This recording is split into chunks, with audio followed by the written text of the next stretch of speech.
Welcome to Buffalo Rumblings Live. My name is Matt Warren, and if the pre-show banter is anything, you're going to be in store for a pretty interesting show today. Did my camera just go out? Okay, we're back. Briefly. Okay, well, hopefully it won't anymore. But we're joined by bloggers from the rest of the AFC East blogs. We're joined by, well, I'll let you guys introduce yourself. Go ahead. I'm Scott Salmon from Gangrene Nation. Kevin Noble from The Phinsider. I am the voice and the voice only of Alec Shane from Pat's Pulpit, because that's how I fucking do things. That's the first F-bomb on our show. Well, that's cool. Okay. That's welcome. okay. We're fine, yeah. I figured Empire. it makes sense that it would be a Patriots blogger. It would be. You know? You guys really are the worst, aren't you? Yeah, we There are. was surprisingly a G on the end of the word, though. Well, not from Massachusetts, so it'll be an like well-pronunciated thing. All right. Well, like I said, guys, but with our pre-show banter, this is going to be a pretty interesting show, I think, tonight. We've got a lot of questions to get to from the Buffalo Rumblings comments section, and I just wanted to kind of start with what the biggest change was this offseason. I know we don't follow each other's teams quite as closely in the offseason, so I'll start. The Buffalo Bills' biggest change was losing Mike Pettin to the Cleveland Browns, something that Miami is going through right now with LeBron James, right? They're losing. Anyway, we'll talk to the Miami guy here in a second. But losing Mike Pettin to the Cleveland Browns, they replaced him with Jim Schwartz, which it's not a lateral move, but it certainly wasn't a terrible move. They could have gone a lot of different directions, but they got a guy with some very good experience and were able to replace the coaches that they lost to Pettin's Browns with some very experienced coaches. So that's the biggest change for the Buffalo Bills. Scott, what was the biggest change for you guys? Getting an actual wide receiver in Eric Decker. Decker last year was 114 yards shy of having as many receiving yards as the Jets' top 3 receivers combined.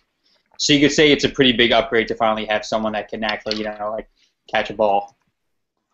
Well, that would be interesting. Kevin, what about the Dolphins? Well, the first big change is we decided not to haze and bully anybody this year. No, obviously it's the offensive line. I mean, absolutely. Now with Mike Pouncey's injury during OTAs, it's going to be 5 brand new starters to start the season. So obviously the offensive line is the biggest change, and hopefully it doesn't allow 58 sacks, especially when it's Buffalo making the sacks.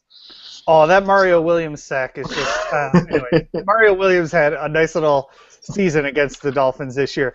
What about Alec over at Pat's Pulpit? I think for us it's definitely the secondary. For the longest time, the Pat secondary was the huge Achilles heel of the team. Went out, we got Revis, we got Browner, although he's suspended for the first 4 games. Logan Ryan, the rookie from last year, had a really good rookie season. Alfonso Dennard, McCourty's become one of the better safeties in the league. So the secondary's gone from pretty much a huge weakness to what could be a major strength of the team, which will allow Belichick to have that kind of shutdown Ty Law-esque cornerback who can lock down one half of the field and allow him to get more creative with his pass rush schemes. That should help us out a lot. It might. Well, We'll see. I mean, the Dolphins have a wide receiver now. Oh, wait, sorry, 2. Hey, we're good. We're good. All right. Well. So, let's see here. Let's start going through some of these questions. Is Kush to Push, one of our readers, asked, you mentioned the offensive line, Kevin. Are the changes that the Dolphins made to the offensive line enough to get the hotly debated quarterback Tannehill to the next level of his development? It'll definitely help. Obviously, Tannehill has a few issues that we as Dolphin fans watch every week, and we also exaggerate it more than it was. We all saw the missed long throws to Mike Wallace, and it would be overthrown, overthrown, underthrown, overthrown, underthrown, underthrown. And so we saw that every week, and it frustrated us as fans, and we all thought Tannehill can't throw the deep ball.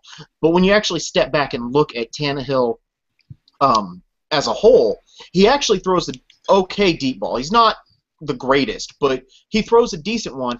It's just a connection to Wallace that he's having problems with. Hopefully, with an offensive line that can actually block, he gets that extra half second, extra second to just rip it and let Wallace go get it. That's the main thing. Like I said, though, with 5 brand new starters, with Pouncey out now for at least 3 months, and it's just there's a lot of question marks still, and it's going to be training camp and the preseason before we know for sure as fans that this offensive line is anything better than what last year's was. Scott, what's going on at quarterback for the New York Jets? You've got a bunch of new faces over there. So that's right. We have the addition of Mike Vick. We have Taj Boyd as well. Taj Boyd really isn't much to talk about. He's helped Price stick as a third receiver. But the question is between Mike Vick and Geno Smith, obviously.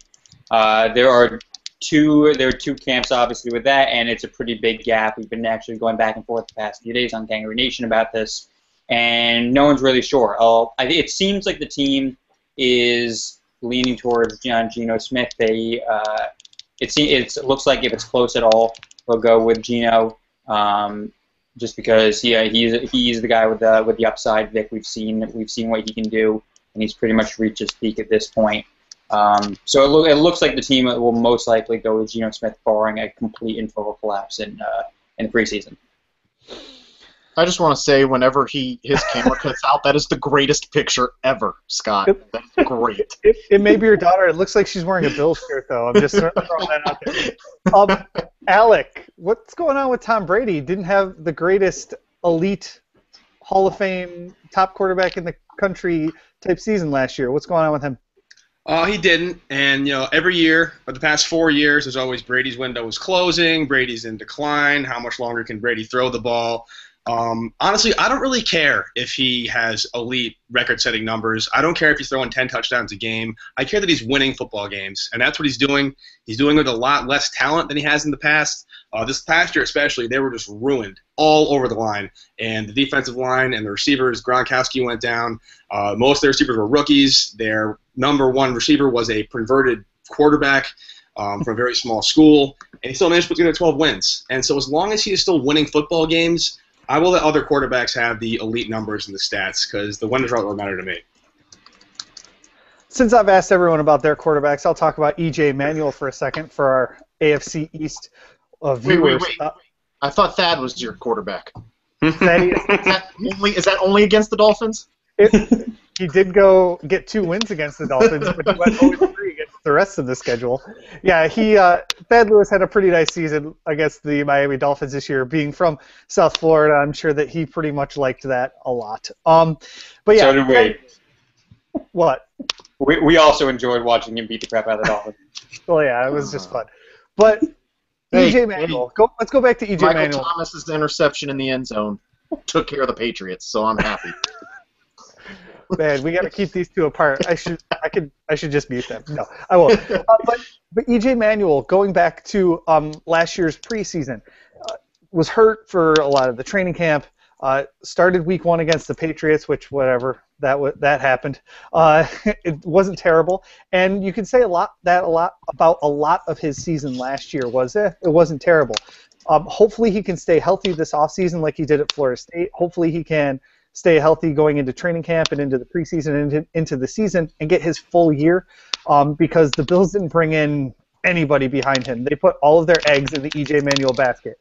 They hired a quarterback coach, they hired a senior offensive assistant, and they went out and got Sammy Watkins. They did pretty much everything they could to surround E.J. Manuel with talent. So we're going to figure it out pretty soon whether or not he's the guy or not. Hopefully by the end of this season when the Bills are making their march towards the playoffs. Yeah, I said it. Just say the Patriots dropped out like they dropped out of the Super Bowl when they were trying to go undefeated. Oh, Alex. Yeah, Alec's gone. Oh, sorry. Oh, he's back. He'll be back. I'm back. Oh, there we go. What's nice is that we got 2 other people who can probably talk and fill the time pretty well, right, guys? Oh, yeah. I'm always quiet, so. Oh, yeah, okay. All right, so let's talk about some worst-case scenarios, okay? We get to the end of the season, and Rex Ryan and the New York Jets have missed the playoffs one more time. This is a question from Alpha 6, a Dolphins fan from the Phinsider. We get to the end of the season, Jets have missed the playoffs. What's going on in New York, Scott Salmon? I think it depends on how they miss the playoffs. If it's close, say they go 9-7 and they just miss out by one game, then I don't think Rex is going anywhere. If the team collapses, like they did in 2011, he's gone, I would say. So it depends on how. If the team last year, I think most people would agree, performed a lot better than how people were expecting them to. If they perform along those lines this year, I think most people would agree that they've gotten better. So if they perform along those lines again this year, I think his job is safe. It's really if the team underperforms, and that's the only way he's getting out of Rex leaving New York. Same question, Kevin. What about Philbin? He's definitely on a hot seat. I don't know how hot. You would think that the team has to make the playoffs or 10-6 and miss it somehow like the Cardinals did last year or something like that. But at the same time, I'm a firm believer that at some point you have to stabilize your franchise if you're ever going to have success. And the Dolphins continually turning over head coach or general manager and never doing them at the same time just throws off this trying to find stability. So unless it's kind of like what Scott said, unless it's just a miserable year, if the Dolphins are sitting at 8-7 with the playoffs on the line again this year and aren't trying to lose to the Jets and the Bills and scoring 7 points in 2 weeks, I'm not bitter about that at all, though. Yeah. If they're in that situation and they're close to making the playoffs, but they just get beat out, I could maybe see him finding a way to stay, but really, I do think that it may be playoffs or bust for Joe Philbin. Alec, I think we're going to skip you on this one because Belichick has pretty much earned whatever he wants, right? He's there till he dies, my friend. It's my nightmare. I will say this, though. I do think that of Philbin and Ryan, I feel like Rex has a little more leeway in the fact that he gets media headlines. He's the guy that generates back page space, and the New York market is very crowded. There's 6 teams competing for ad space and media time, and he kind of generates those headlines, whereas Philbin's more of a quiet kind of soldier coach, and that may give Rex more of a cushion than Philbin has at the moment. Yeah, I was going to say, I think it's pretty clear at this point that Woody Johnson loves Rex Ryan, if nothing else because of the attention that he gets and the fact that he's a pretty good coach. So it's going to. That's why I think it's going to take a lot for. It's going to take a pretty big collapse to convince Woody to get rid of him. Now, I don't know if you... go ahead. Sorry, just wanted to follow up with Alec real quick. On that, with your over-the-hill, skills going down quarterback that you have right now, at the point where he retires, do you think Bill follows him, or do you think Bill sticks around to bring the Patriots back up? Brady's contract is through 2017, so that's 3 more years. I think at the very least Belichick has enough integrity and love for the football game and the sport that he will make sure the Patriots are going to be okay without him. But he's one of those guys. He's a career football guy. Like, what's he going to do? He has no hobbies. He sits in a boat and he acts stern and he says crap to the media. So if he quits football, what's he going to do with his life? Could he do the Pat Riley thing and become just a front office guy? He might be, maybe like a Bill Parcells kind of consultant, like he did with Miami. That's something he might definitely do. Josh McDaniels, he obviously didn't do very well in Denver, but he's been a very good OC since he got back. Maybe when McDaniels is ready to kind of take up the reins, or maybe Matt Patricia, the defensive line coach, been there for a long time. Maybe there's a guy under his tutelage who he really feels can step in and take over the Belichick reins. Then he'll step down. But I don't think he'll do it until A, he's ready, B, there's someone that can take over for it, and C, he definitely won't leave before Brady does. Tell you that much right now. Alec, is your head really not attached to your body? Yeah, it's actually not. See, Patriots fans we have very big egos, and our heads swell up because we're so full of ourselves. Our team is so good, so it's very easy for us to kind of float around the way this works. I always knew you guys were not actually human. No, we're not. Oh man, I had a good question. I forgot. Okay, this is from Richard Tinley, at Tinley24 on Twitter to the hashtag BRLive. Question to everybody. Oh wait, before I get there, I did want to talk about my coach too, Doug Marrone. Do I think Doug Marrone is safe going into this offseason?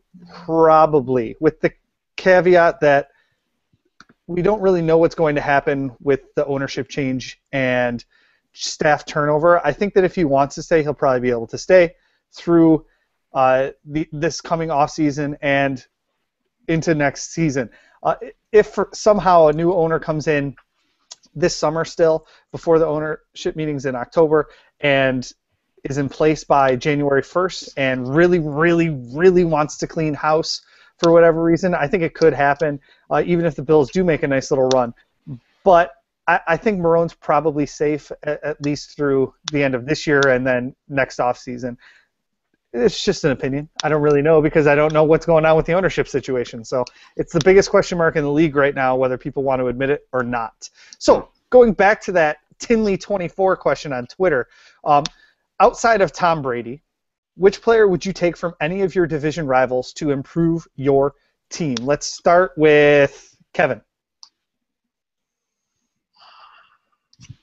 The easy answer that came right away was Kiko, but probably not so much right now. Bro, it's a low blow. And that really wasn't meant that way. That was the first name that came into my head. I'd probably flip a coin between either Mario Williams or Revis at this point. Those are probably the two ways I'll go. I would put Revis where he is up against Brent Grimes and say that those are probably the top two cornerbacks in the league if Brent Grimes plays like he did last year. So having those two as bookends, I think, would just make a dominant secondary. And obviously, with the Deion Jordan suspension, having another pass rusher would be an awesome addition to the Dolphins, too, at this point. So I'd probably go either one of those two. Scott, go ahead. Darrelle Revis. Can we have him back, please? Easily Revis. I mean, the Jets, probably the Jets' biggest question mark right now is this cornerback situation. I mean, D. Milner is the number one guy going into training camp right now, and he certainly had his struggles last year. A lot of people aren't happy with what the Jets did in the offseason with the guys that they brought in. So easily Revis. I think he'd be especially in Rex Ryan's defense, he's obviously a game changer. Alec. I'm going to go Muhammad Wilkerson. The guy's an absolute monster. He's a complete game changer up front. Had a crazy season last year, and right now there are a lot of questions on the interior line for the Patriots. Will Fork's old. He's coming off an Achilles injury. Dominique Easley is a top 10 talent when he has knees that work, but both of them don't. So who knows how he's going to shake out. Wilkerson is a proven every down kind of player, and he's an absolute game changer on the interior defensive line. And if I could pair him up with Revis and Brandon Browner, that would cause some serious problems. And since me, Matt Warren, is going for the Super Bowl win, I'm taking Rob Gronkowski even with the injury question marks. I want someone who's going to really help E.J. Manuel when he's healthy. I want someone who's going to come in and be a game changer. And tight end was one of the two biggest needs that the Bills had this offseason. I'm going to go with Rob Gronkowski and bring him back home to Buffalo. And if his back ends up hurting some more, I can live with that. So that was nice. That was a good question. Thank you. That you can all use the BRLive hashtag. We're here with the AFC East Roundtable. These are the SB Nation bloggers from around the AFC East taking your questions during, I don't know, the rather slow time right before training camp. But has this offseason felt shorter to you guys because of the really late draft? Yeah, it definitely has. Last year felt like it was 6 times longer. I think it does. I think that the length to the draft though was just miserable. Yeah. Because February sucks enough as it is. Just a crappy month, especially in the Northeast. Miami, it doesn't really matter. It's always gorgeous down there. But the Northeast, where the rest of us are, it's just a miserable place to be. And so like the draft's like this one oasis in like early April, just starting to get warm. You get excited, and then whole extra like almost a full other month went by before we did it again. There were so many miserable times in February, and the Patriots jokes in that. They were all set up so beautifully. But I was about to say, the Patriots guy is the one guy that's going to be complaining about what's going on in February in football. Hey, the weather sucks. Screw you, guy, okay? You know how long it's been since we won a Super Bowl? Almost 10 years. There are 10-year-old children in Boston that have never seen the Patriots win one. I cannot have that on my watch. 1974. 4. Matt's team hasn't made the playoffs in this millennium. I hate you guys. Hey, just for the record there, Scott, once again, thank you for Chad Pennington. Yeah. Yeah, good luck making the playoffs again. 1999. The last time the Bills were in the playoffs was home run throwback, and I was in high school. Sad face. I was in elementary school back then. Jeez. Oh, so you're younger than me? Is that what you're trying to say? Of time in 3rd grade? I'm trying to say you're old. 2, I'm trying to say it's been a long time. Yeah, well. Oh, well. Whatever. Whatever. This year. It's going to be this year. Okay, so. Yeah. There's always next year. Yeah, maybe by next year you guys can get to 3rd place in the division. Wow. Hey, that should have been yours. We gift wrapped you 2nd place. Yeah. They went 3-3 against the AFC East last year, didn't they? Yeah. Didn't you? Yeah. Yeah. Yeah, see? We're on our way. You're almost there, man. You're almost there. Started at the bottom, now we're kind of here instead of not really here. God, this is sad. It is sad. Yeah, I just want to point out that the Colts have more AFC East division championships than the Jets. Yeah, well, okay, guy. That is one of my favorite stats ever. Okay, you know what? Listen here. Screw you. This has devolved quickly. Indeed. Here's a question from the Bills. Obviously, a Bills fan. We are doing the Bills. I'm sure he's talking about the Bills when he says we. We are doing combined practices with the Steelers. Are any of you guys doing combined practices with any other teams? The Jets are not. I think a lot of that has to do with the Patriots stealing all of our things, so we don't want to give anything away to the other teams. So we're talking about the playbook gate? Is that what you're talking about right now? Playbook gate? Well, how many gates are there? Come on, we're talking about the Patriots here, right? There's so many options. They're going to start sending drones into practices. What are you kidding? The greatest story ever for a Dolphins fan involves Nick Saban, Bill Belichick, and the Jets. It's awesome.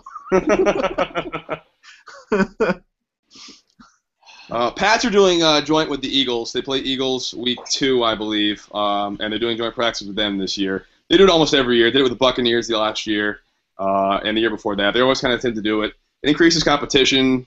It's always easier or harder, as it were, to play against guys you don't see every day, see some new looks. I think it's a good move.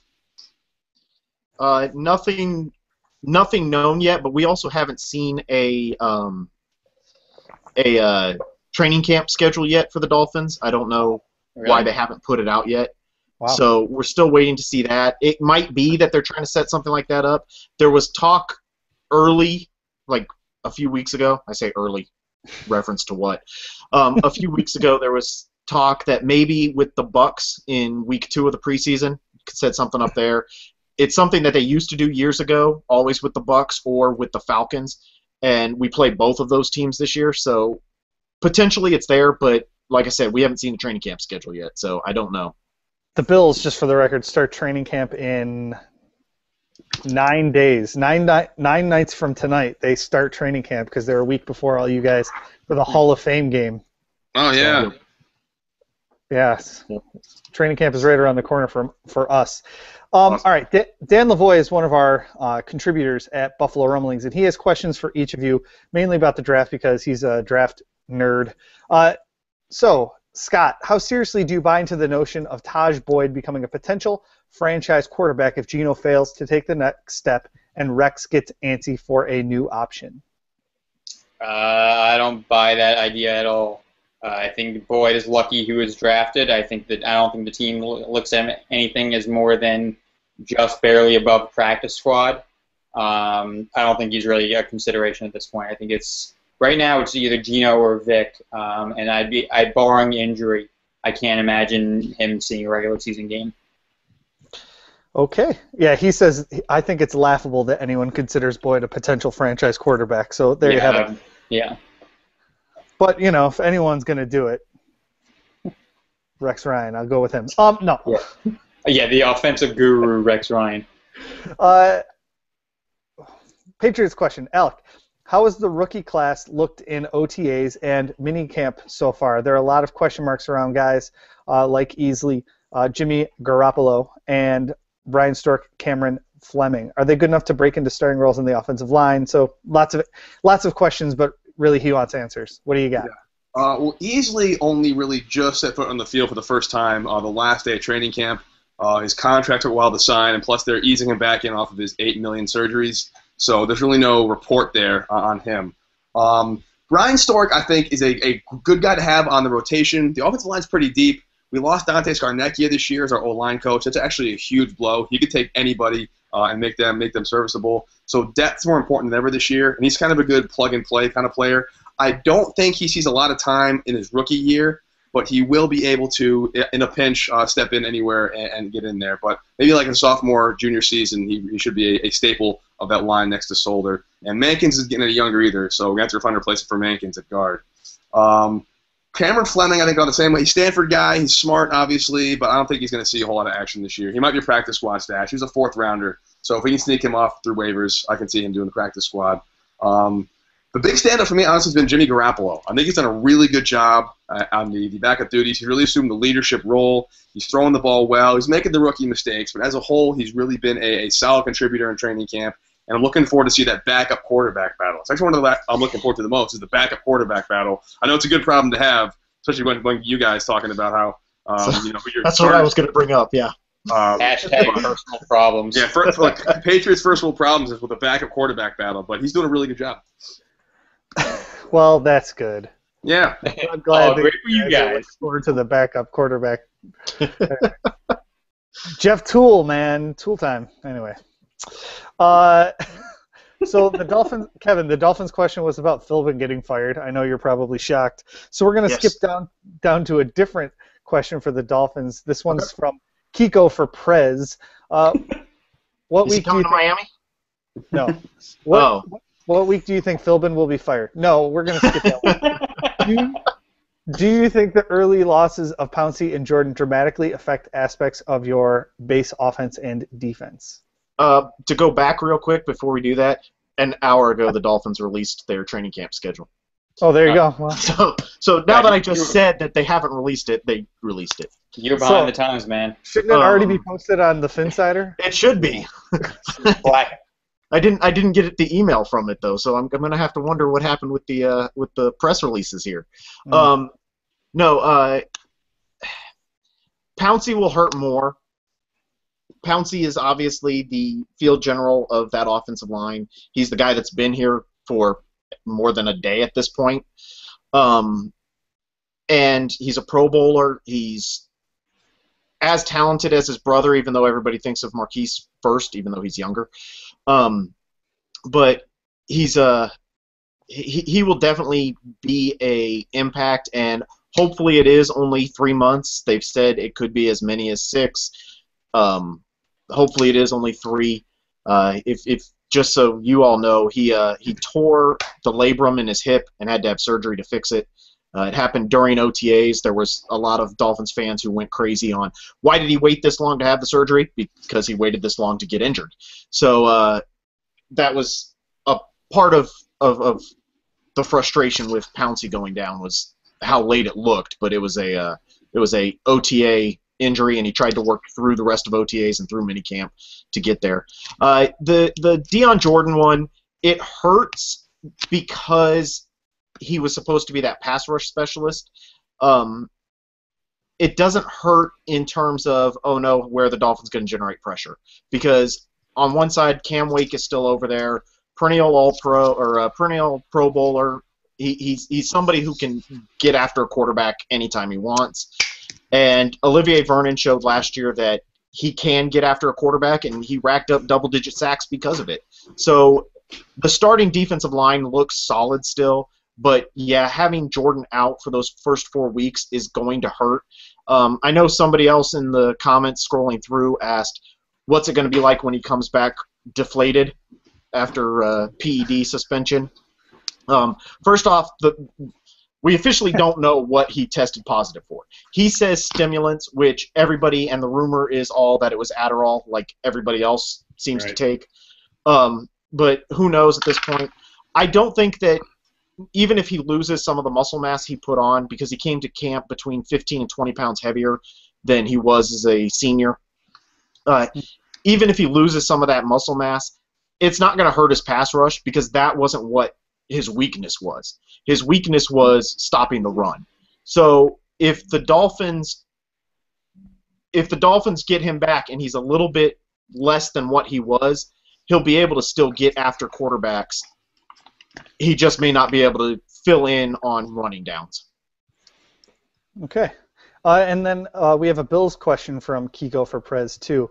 I'm confident the offensive line takes care of that. If the offensive line takes care of business, E.J. Manuel will throw for 28 touchdowns and 12 interceptions. Is that a pipe dream? Am I a delusional Bills fan? Maybe. Even the floating head is not. Yes. I don't. I'm hesitant to use the term. I'm hesitant to use the term. Don't even try, Matt. Don't even try it. Because is it a pipe dream? I don't think so. But the last Buffalo Bills quarterback that was drafted by the team that had a positive touchdown to interception ratio was Frank Reich in 1984. So I'm not saying in a season because there have been seasons, but I meant over the course of their entire career. That's a pretty big difference. I don't have his stats from last year right in front of me, but I'm sure that they were not close to 28 touchdowns and only 12 interceptions. So delusional, probably, but it could happen. I don't know. Is Sammy Watkins the difference between mediocre E.J. Manuel and stellar E.J. Manuel? We're going to find out, I think, the first couple weeks of the season. A guy that nobody's 11 and 9. Actually, I have for you. 11 and 9. Yeah. Along those lines, what do you think are some realistic expectations for Sammy Watkins as a rookie coming in there with E.J. Manuel throwing the ball? I think that Robert Woods is actually going to have the much bigger year. They were clicking really well last year, and according to the OTA reports, have just picked up where they left off last year. So I think Robert Woods is going to be the primary receiver, with C.J. Spiller commanding a lot of carries out of the backfield and Fred Jackson as well. Scott Chandler was kind of the safety blanket last year, which means that Watkins is going to be like that big play receiver. And it's going to be interesting to see if Manuel can hit on the long stuff that's needed to open it up underneath for his hooks and drags and his underneath stuff that he's going to be working on. E.J. Manuel's biggest problem last year was completely overthrowing the deep ball, and a lot of times it would just land out of bounds. And so if you can't hit that, the cornerbacks are going to be up playing press coverage the whole time, and so we'll see if Watkins is able to take out his big play ability. When the Bills were hitting on that last year, it was pretty fun to watch and virtually unstoppable. The problem was Manuel was throwing it 3, 4, 5 yards out of bounds on some of those sideline fades. Yeah. So yeah. I don't know what Sammy Watkins is going to do this year. Wide receivers don't usually transition that well. If they can pull off some of the stuff that he did down in Clemson, where he's getting the short little wide receiver screen and taking it 90 yards to the house, that'd be cool. But I think that's going to be where he's going to make most of his plays, are on stuff where he takes short gains for big plays. Makes sense. Yeah. Sergeant Major Thor asked the question that no Patriots fan wants to hear. If Brady goes down at some point early in the season, who wins the division? And this, of course, led to a nice long conversation on our comment section. But I'll pose it to you guys, and let's go with Alec at the Pat's Pulpit. Can the Patriots win the division if Brady goes down? With their schedule this year, probably not. In 2008, when Brady went down and Castle stepped in, they still had a really easy schedule overall. It was very weak. The NFC West was very weak that year. The AFC East was still weak that year. And they lost some games they really should have probably won with Brady, so probably not this year. Of the 3 teams left in the AFC East, I'm going to go with the Dolphins. I think, honestly, have the best chance to win it. I think I like Tannehill. I think he's got a lot of potential. I really do. I think if Wallace becomes the receiver they paid him to be, and Hartline's a very solid number 2. Clay's a good receiving option, and they have some decent runners. So I think they can get it done if Brady goes down. Kevin. I have to go with the Dolphins because I have to believe that the Dolphins are a wild card team right now. And if they're in that position and the Patriots drop off, that would put the Dolphins in. If I'm not going to say the Dolphins, Say it. I'd probably go with the Bills. Honestly, man. I'd probably have to go Bills. Although honestly, it's probably the Patriots. But I'll go Bills. Just because. Well. Yeah. What's your? The Kiko thing throws me, but their defense is scary, and having seen what Thad can do, I don't want to see what EJ can do. Plus, I just can't ever pick the Jets. Oh, okay. Scott, you're up. Tom Brady goes down. I'm going with the Jets, and here's why. Because you're a Jets fan? That's reason number one. No. The reason being, I won't believe that the Bills and the Dolphins can actually beat out the Jets in the division until they actually do it. Every year we hear that this is going to be the year where they're finally going to overtake the Jets in the number 2 spot, and they can never. The Bills are lucky if they can win one game against the Jets in a given year. There's almost zero chance of them actually sweeping them. Same with the Dolphins. In a good year, they'll split them. So the fact that they can't beat the Jets leads me to think that I don't think that they can get enough done to actually win the division. I mean, when was the last time that another team? Was it 2008? Was the last time either the Dolphins or the Bills actually beat out the Jets within the division? I won't believe that they can do it until they actually do. When was the last time the Jets won the division? Doesn't matter. You guys still can't get past us. Oh, we got past you. We just decided we wanted the easier schedule. Yeah, well, that's it. Right. All right, so it's my turn to answer the question. If Tom Brady goes down, it's a really difficult thing to say, not knowing what E.J. Manuel is going to be capable of. If I don't say the Bills, I'm going to get harassed, so I'm going to say the Bills. Even without Kiko Alonso, I think that they'll be able to kind of mask some of that and hopefully keep that pressure going on the opposing team's quarterbacks because Kiko Alonso was a great 3-down linebacker. They're not going to be able to mask the stuff that they were able to mask last year because in passing situations they're going to have to bring probably a safety on, and in rundowns they're probably going to have to bring the linebacker back in. So they're going to lose some flexibility on the defense, but I don't think that they lose the pass rush. The Jarris Byrd loss certainly hurts on the back end, but Aaron Williams had a nice season last year. So I'm not as worried about the defense as I am about E.J. Manuel because, well, it's the NFL and quarterbacks are really the only thing that matter. I think with all of the changes that the Bills have made on offense, specifically to the coaching staff, that if it's not the Bills, I'm pretty much doomed to another 3 or 4 years of this crap. So I'm going to say the Bills because I need to believe it. So. Can we just tally that real quick? Let me see. It was 1 for the Jets, 1 for the Bills, 2 for the Dolphins. Okay. Just wanted to count that up real quick. You're welcome. Yeah. How far is that going to get you in December? Congratulations, you counted to 2. I don't know. It's a big step for a Dolphins fan. We couldn't do that the last 2 weeks of the year, so couldn't count to 1 in the last 2 weeks of the year. Aw, that sounds sad. I almost feel bad for you. Almost. Wait, what happened? Oh. Hey, I didn't say that the Brady-less Patriots have a better chance of winning the division than the Jets. You didn't? It's on Twitter. I said that they might, but I think that it would be the Dolphins and then the Bills would be my 2. It might be the Patriots, but I be looking at Twitter? It's the Patriots. I mean, that was at PP Rich Hill. Oh, see, people aren't using the hashtag, and I was on the hashtag. Sorry, I got to get on this. O-line question to start the show. Oh, okay. Just to throw it on there. Yeah, it was an O-line question. I'm shocked. But, hey, I'm trying to promote the show. Well, that's good. I know I'm not talking enough for you guys. I'm sorry. Wow. I think you guys are certainly talking enough. A couple things I did want to mention, because people ask from all around about Jim Kelly. Jim Kelly's football camp, actually. His youth football camp started tonight with the pads going on tomorrow. Well, not the pads, really, but with the football starting to fly tomorrow morning. And Kelly addressed the entire camp. He started eating solid food again yesterday and not going through his feeding tube. One of the reasons he wasn't able to eat isn't necessarily because he was sick or anything like that, but because the chemotherapy for his jaw cancer burned the roof of his mouth so bad that he couldn't eat solid food, and so he's been using a feeding tube because the pain was too difficult to chew solid food. So he's back to doing that. He had some pasta and some green beans last night and stuff like that, according to his wife Jill. Great news. So we're very happy. Wasn't reported. Matt just was actually stalking him. Wow.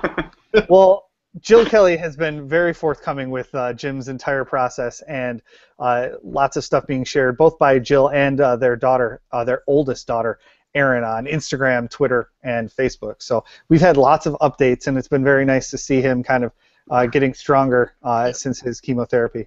Absolutely. His wife's name is Jill Kelly? Is that what you said? Yes. Interesting. I just want to say that was one of the greatest pictures I've seen of the offseason was Dan Marino and Jim Kelly in the hospital. That was just great. Yeah, and Dan's been coming up to Jim Kelly's golf tournament for a long time, and that's where you saw a lot of those pictures come out. You know, the picture of Chris Berman, and when they interviewed Erin Kelly, his daughter, for the ESPN Sunday Night Conversation. All that stuff was right around his golf tournament up here in the great Batavia, New York, near Buffalo. So it was nice to have all those people coming in and saying to him, because it was the first time he's ever missed his golf tournament. Even when he had back surgery a few years ago, he was there in his back cast, moving like a robot and stuff. So, yeah. Anyway, that's right. The just for the record, the Bills are the one team in New York. Oh yes, true. I'm glad you mentioned that. Fine with me. Jersey's better anyway. Jersey's better anyway. You heard it here first, guys. I don't have any questions I want to ask you from the comment section. Here's one. AFC Beast, which he's a Jets commenter, right? Yeah. Okay. AFC Beast asks the Bills, what are your expectations this year for Sammy Watkins and EJ Manuel? We already went over that, so I'm not going to rehash that again. But skipping the Finns question, because that was the Deion Jordan one about being deflated, let's go to Scott. What are the odds of rookie Calvin Pryor being nicknamed the Louisville Slugger by every analyst broadcaster that has the pleasure of watching him lay the wood each week? Well, I've already heard Rex Ryan refer to him that twice, so I expect it to continue every week, especially once he knocks one of another player out. So it's going to happen a lot. Oh, that's good. Yeah. Yeah. It's bound to happen. AFC Beast also asks, Alec, with Tom Brady's continuously falling QB rating, touchdowns thrown, and average per pass, but his rise in sacks taken, will that lead to possibly Bill Belichick yanking the old feller at some point just to try out what he's got in the stable? I don't know if that means like on a permanent basis, but say even in a rotation basis. I mean, the only time Tom Brady will ever be out of the lineup is the Pats are winning in a blowout, and they want to get whoever backs him up in that epic backup QB battle I was talking about earlier to get some valuable reps. As long as Tom Brady's winning games, he's not coming out. Like I talked about earlier as well, no one really cares about his numbers, his stats. He's winning football games. He's staying in. That's good. Isn't it? I think that, again? Yeah. What's that? When's he retiring again? He wants to play till he's 40, so that's 4 more years. We'll see how that goes. I don't know if we can handle 4 more years. I know I can't handle 4 more years. No. But anyway. He's so good looking. Well, conversation over. I heard that will conclude our roundtable. It's been nice, folks. See you guys later. Giselle's the one that's guarding the World Cup trophy. Is that correct? Is that what I heard? Correct. Yeah, she is. Okay. Although, just a quick side note, Germany only scored 1 less point than the Denver Broncos did in the Super Bowl. Just kind of putting it out there. Wow. Nice job, Peyton. All right, so in the interest of wrapping this up before we all get a little bit crazy, we're going to go around and do AFC East records, and then we'll do overall records and if we really want to, we can get to rankings. So, AFC East record. What do you think the Patriots' AFC East record will be, Alec? I think I'm going to put them at 4-2. I think they sweep the Jets, and then they split with the Bills and the Dolphins. Yeah, that's what I like to hear. I actually have them losing at home the first week. They play Dolphins week 1 at Miami. I think Dolphins are up for that game really hard. I can see Pats dropping that one. Belichick. Dolphins on top of the division.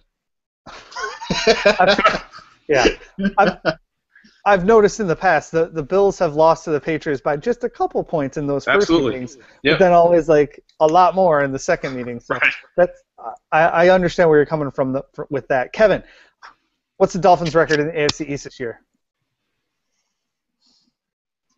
I'll go 3-3. I'll say 3-3 and just go 500 with it. The Dolphins, it would be an improvement. I mean, they went 2-4 last year, so that's an improvement. It's probably split all three. Is the way I probably see it. Is split all three. There'll be one. It could be the Patriots. It could be the Jets. The Bills, I think it would be lose in Buffalo, win in Miami. Probably the Jets. They'll do it backwards, where they'll win in the Meadowlands and lose in Joe Robbie Stadium. Robbie Stadium. All right, Scott. AFC East record for the New Jersey Jets. I like to hear that, man. Realistically, probably 3-3 as well. I think the Jets have. The Jets came. Depends on how you look at it. The Jets last year, the Jets came kind of close to either sweeping the Patriots or getting swept. Depending on how those games could have gone either way. And I think it could be a similar thing. I think we'll see a similar thing this year, and they'll probably split with them. The Jets have a history of splitting with the Dolphins, and I think the Bills probably will. They could sweep the Bills, but the Bills will probably get lucky and get away with one. So they'll split with them as well. Luck, attributing it to luck. How many times have the Bills beaten the Jets since Rex Ryan's been here? Like what? 3 times in 5 years? I don't know. I don't add that stuff up. It ain't good. However, I do have stats on Buffalo Bills head coaches versus the division, and I'm pretty sure that the last Buffalo Bills head coach with a winning record against the division was Wade Phillips.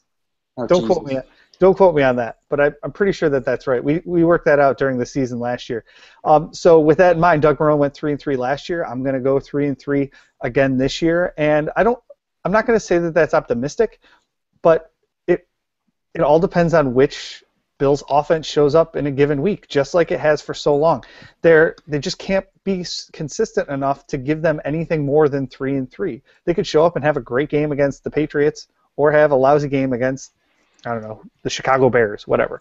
Yeah, it doesn't matter who the opponent is. They just very inconsistent. So they almost beat the Patriots last year in Week 1. They could do that and maybe go 4-2 or something like that. But I'm going to go with 3-3.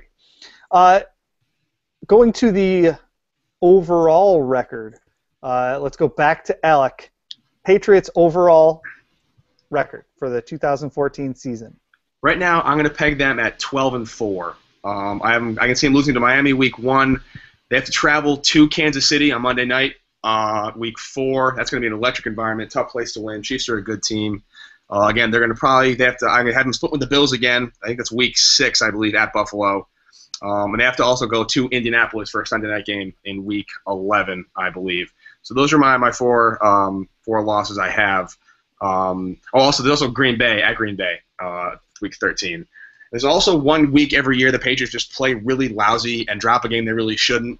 Last year was against Cleveland. They almost lost that one, had to pull out a miracle comeback. They always seem to just kind of crap the bed for one game they shouldn't lose by any means. It might be the Lions this year, or maybe the Bills at home. Who knows? But at least 12-4, maybe 11-5. All right, Kevin. Overall record. Dolphins. I've actually been really good at this over the past couple years, and people have ridiculed me when I said the Dolphins were a 6 to 8 win win team 2 years ago, and they went 7-9. I said it last year, 8-8 or 9-7. They went 8-8. the problem is this year, I think this team could be anywhere from 6-10 to 10-6. They could go any which way in there. I think that my gut and just ultimate guess at this point is probably they continue this slow climb upwards and get one game better again this year and go to 9-7. All right, there, Scott. I think 9-7. I think this team has improved on last year, which was an 8, which they went 8-8. However, I think the way the Jets' schedule is structured is really difficult. The beginning of the season, I think it's like the first like 7 games, the first six games they play like 5 of the top passing offenses in the league, and then they have the Broncos on Sunday and then the Patriots on Thursday. So it's a tough schedule the way the Jets like the timing is. So I think that's going to limit them to 9-7. I think they have the talent of going say 10-6, but I think just the way the schedule is, it'll limit them at most to 9-7.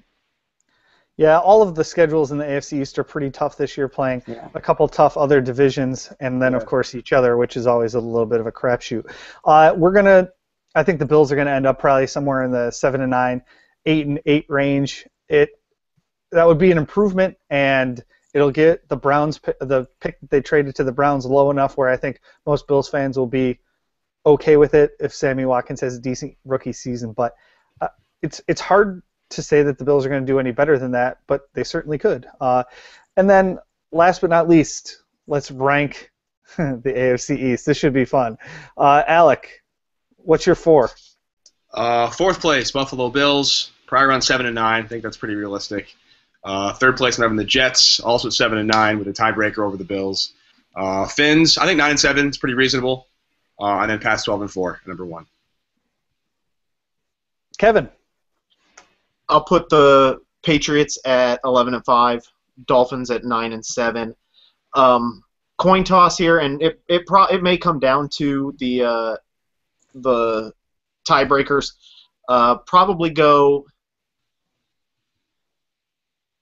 either 8-8 or 7-9 for both the Bills and the Jets, with the Bills coming in third. Scott, you get to rebut. I will go the same as it's been for the past several years. Patriots number 1, let's say 12-4. Jets number 2 at 9-7. Dolphins number 3, 8-8. And Bills number 4, it was 6-10. Same way it's been, same way it's gonna be. Forever. We're never until it's proven otherwise. I'm gonna stick with what it's been for the past several years. And that really leads me into what I was gonna say, is that every year we throw dirt on the Jets and they come back and they keep ping-ponging and having a good season, then this weird season where Rex Ryan's going to get fired and all this other stuff. I think the year's finally the year that the bottom falls out the Jets. I'm going to put them in 4th place in the division. I'm going to put the Dolphins 3rd, Bills 2nd, and Patriots 1st. Homer! I don't think anyone's going to argue that I'm not a homer. I've got my Buffalo Bills cup right here. I'm drinking from it. Notice how it went to his logo as he did that. Did Couldn't even show the cup. I think that cup was empty, like your season's about to be. Oh, sad face. The last question I want to ask all of you guys, because it's 9:59, was who is the best-looking Bills blogger in the SB Nation group of bloggers? I'm going to start. I'm going to say Matt Warren, because he's a good-looking cat. What about you guys? Let's go with Scott. Who do you got as the best-looking Bills blogger? I don't know. I try to avoid looking at you guys as much as possible. I guess I'll go with you just because... I'm keeping myself on the screen, by the way, on purpose. Yeah, just because you'll probably beat me up if I don't, so I'll go with you. There we go. Kevin, what do you think? Here, let's go to a picture of Kevin first. And then let's go back to me. I will say, Matt, you are the best-looking Bills blogger I've been in a Google Hangout with. At this moment in time. For the past hour. I'll take what I can get. Alec, Well, whoever it is has nothing on the blue head. So. No one's got anything on the blue head. So That's true. Obviously, my opinion matters the most. There's actually a guy on Buffalo Rumblings, posts a lot in the fan posts. His name is actually Wat Morin. You got to watch out for him. Great looking guy. Keep an eye out. I don't think that that's accurate. Well, go ahead and look. Wat Morin gets it done. And how can anybody ever vote against Brian? Well, we can vote against Brian. I took the screen lock off, so when you guys talk, it goes back to you. Okay. All right. So, well, I think the guys from around the SB Nation AFC East, that's a lot to say, Blogger Network for joining us. We had Alec from the Pat's Pulpit. Sorry, not the Pat's Pulpit, just Pat's Pulpit. We had Kevin Nogle from We Are the Phinsider, which is one of my favorite names around the SB Nation. Yeah, it's pretty solid. Doesn't beat out the Falcoholic or Addicted to Quack, the Oregon. Addicted to Quack is probably the greatest one out there. That's a good one too. So those two are tops, but the Phinsider's a nice one. And then Scott Salmon from Gangrene Nation. Thank you guys all for joining us tonight. And go Bills. Haha. Thank you. Yeah. Thanks. See you guys.